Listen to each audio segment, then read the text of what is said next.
मी पंजाबडक आज आहे 22 मे 2025.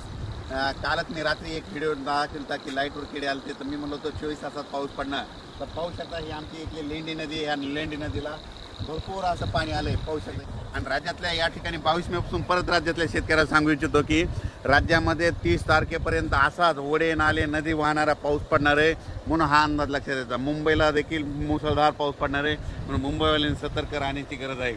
राज्यातल्या सर्व शेतकऱ्याला सांगू इच्छितो की राज्यामध्ये पूर्व विदर्भ, पश्चिम विदर्भ, दक्षिण महाराष्ट्र, उत्तर महाराष्ट्र, कोकणपट्टी, खानदेश, मराठवाडा 22 मे पासून तर 30 मे पर्यंत असा नदी ओढे नदी नाले वाहतील असा पाऊस पडणार आहे म्हणून हा अंदाज लक्षात येतात.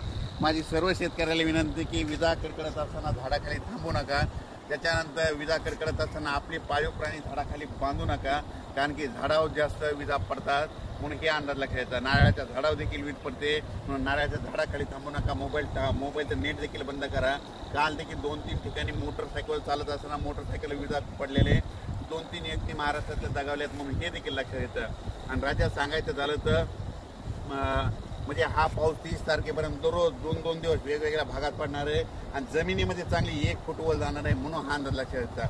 मग सांगायचं झालं तर हा पाऊस सांगायचं झालं तर सर्वात जास्त मुंबईला पडणार आहे, नाशिककडे पडणार आहे, त्याच्यानंतर कोकणात पडणार आहे, कोल्हापूर, सातारा, पुणे खूप पडणार आहे, म्हणजे नगर जिल्ह्यात देखील खूप पडणार आहे. आणि त्याच्यानंतर मुंबईकरांना सतर्क सांगू इच्छितो की तुमच्या मुंबईलाचं जनजीवन असं विस्कळीत होईल असा म्हणजे 27, 28, 29 देखील पाऊस पडणार आहे म्हणून हा अंदाज लक्षात येतात. राज्यातल्या सर्व शेतकऱ्याला सांगू इच्छितो की तुम्ही तुमची स्वतःची काळजी घ्या, आपल्या पाळण्याची काळजी घ्या म्हणून हा अंदाज लक्षात घ्यायचा.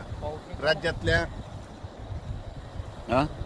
कालच मी एक व्हिडिओ टाकला होता की मी म्हणलो होतो लाईटवर किडे आल्याच्या नंतर बघा 72 तासात पाऊस येतो का नाही. म्हणजे काल 21 मेला टाकलं हे बघा 22 मे.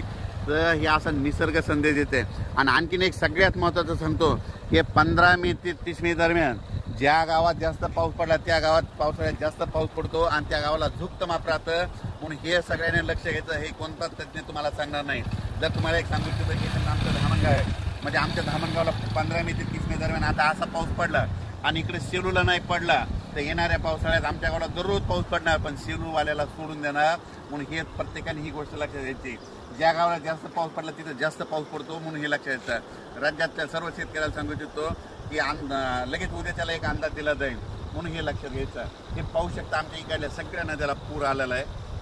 धन्यवाद.